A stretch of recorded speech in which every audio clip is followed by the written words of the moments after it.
There's this topic that I want to talk about called I'm feeling some type of way. And it's really coming out of Luke 22:41 through the 43rd verse. And it reads, "And he was withdrawn from them about a stone's cast and kneeled down and prayed, saying, Father, if thou be willing, remove this cup from me. Nevertheless, not my will, but thine be done. And there appeared an angel unto him from heaven, strengthening him." Thank you, God, for allowing us to read Luke 22:41 through the 43rd verse. May the Lord bless the reading word, the education of our soul. This verse is probably one of the most relatable verses because it addresses just because I'm strong, just because I'm blessed, just because I'm the strong one in my family, just because, God is making a way, does not mean that I don't feel some type of way. Does not mean that there is not trauma or anything of that nature. Jesus, the greatest of all time, he had power, he had wisdom, he had patience, he had rest, he had pace. But when we look at this verse, he's like, remove this cup from me. That's a revelation where it's like, look, there are moments where I feel like, listen, I want to throw in the towel. I'm sick of people. I'm sick of going through, certain things. I'm tired. I'm frustrated. I feel out of gas. I'm running on E. That's how Jesus felt, because Jesus is in the process of going through, the whole process of death, burial, and resurrection. A couple of verses before that, all Jesus asked his disciples to do was to stay up while he go and spend time with his Father. And when he comes back, they are asleep. And that's a revelation there. It's like, listen, I worked all day and you mean to tell me you can't do dishes?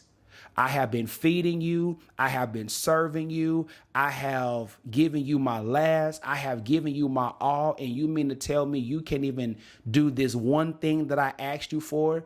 You can't even tell me thank you. And, a thank you goes a long way. I gave you my loyalty. I gave you my trust. And in return, you're going to betray me.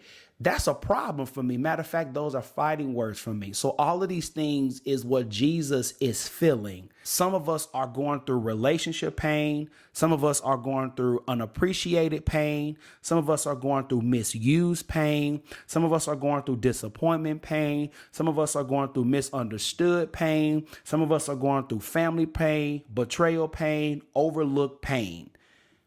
And some of us is like, listen, I'm going through so much pain. I need a healing. I need an answer. But also, too, something that we can extract from this verse, one of the things that Jesus did was he stayed connected to God. And some of us have stopped going to God. Some of us have lost track of that. Some of us have went away. Some of us have been steered away from God. And, and that right there is another set of pain. Listen, when God has a calling and when God has purpose for your life, will there be pain? Absolutely. Will there be issues? Absolutely. Right. And so one of the things that we can learn from Jesus is that isolated seasons are necessary. And the reason why isolated seasons are necessary because it gives us time to get strength, to get clarity, to be refueled, to be revised, revamped, and reinvigorated. When things got tough, Jesus went to God. He prayed. Isolated seasons are necessary. Jesus was busy, but he was never hurried. And so that speaks to us because it's like our strength comes from daily office hours with God. Our strength comes from, God, I just need to talk to you. Some of our strength comes from, God, listen, let me tell you what happened to me. Let me be transparent. Let me tell you what literally happened to me, right? And there is something that happens in prayer. We have to locate our pain. And you know what that reminds me of when Lazarus died, when Jesus asked, where is Lazarus? It wasn't the fact that Jesus didn't know where Lazarus was. He asked that question, which is a revelation of, do we know how to locate our pain? Do we know how to address and deal with the pain? When Jesus said, remove this cup from me, Jesus was able to locate where he was hurting. Some of us don't know like where we are hurting, but yet we want a healing. But how can you expect a healing if you don't know where to apply to? So we have to locate our pain so that we can properly address that. And when we pause for the cause and when we take a step back and spend time with God, God will reveal, this is the area you are hurting. This is the area that needs some adjustment. This is the area that requires attention. Just because we are in pain doesn't mean God's plan for our life changes. It's like God is like, listen, I have you in this season for a reason. You may not like it. You may want to leave. You may want to exit. You may want to throw in the towel. But the season that I have you in is required, and it is a setup for a brighter and greater future. When purpose is ruling your life, purpose keeps you staying in the will of God. Purpose will keep you there. Whatever pain that we're in, whatever season that we are in, something that God is working things out for our good. So every season that God has us in is necessary. And it's to help us, it's to build us, it's to mold us, it is to cultivate us, it is to help us in every single area of our life. Because we do not serve a God where God just do things just to be doing things. So we have to, and I say this all the time, like we have to serve our season well. We shouldn't prematurely leave our seasons. We should not do that. When Joseph was in the prison, he found favor with the prison guard. Joseph could have literally left the prison. But watch this. If he would have left the prison, he would have never reached the palace.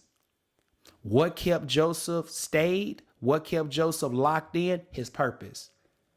So when we are obedient and serve our season well, and we are living a purpose-filled life, that harvest is coming. The overflow is coming. The blessing is coming. Jesus went from emotion to purpose because he said, not my will, but thy will be done. God planned for his life never changed. But one of the things that Jesus found in his prayer was he found strength. So that means that we have to have a prayer life. We have to continuously pray. We have to always pray. We have to always seek God. Because in prayer, we are reminded of the promise. We are reminded of God's goodness. We are reminded how far God has brought us from. And every one of those elements are fuel that keeps us going to keep pushing.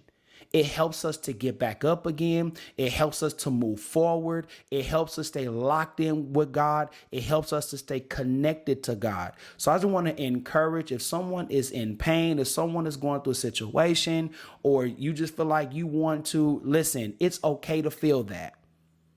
It's okay to be frustrated. It's okay to be tired. It's okay to be or feel like I am out of gas. We need in an effective prayer life, Jesus, in prayer, how Jesus was able to effectively move forward and carry out the purpose and to keep pushing to the very end. He prayed. So now I want to show you what are some of the keys to a strategic prayer. The first thing Jesus did was he was transparent. It's like, how are you really feeling? You know how like when someone asks us like, how you doing? Well, I'm doing good. Like that's a normal answer, but no, how are you really feeling? What is the condition of your heart? We have to express that and open up to say, you know what? No, this is how I really feel. This is what's really going on. So we have to be transparent. We have to honor God. Honoring God, this is our stamina because God always blesses humility. Humility is our stamina. And it's like this. It's like, God, I can't do nothing without you. God, I need you right now. You care for me. God, you are my stamina. So I'm going to honor you. I'm going to say, God, thank you. I'm going to honor you. I want to put you first in everything. I need you. Honoring God. Thirdly, we have to be consistent. We have to consistently pray. I think about discipline. I think about consistency. And I feel like that they go hand in hand because it is a setup for success. So we have to consistently, Jesus constantly prayed to God. So just as Jesus constantly, because sometimes, sometimes our energy run out, but it's like we need more.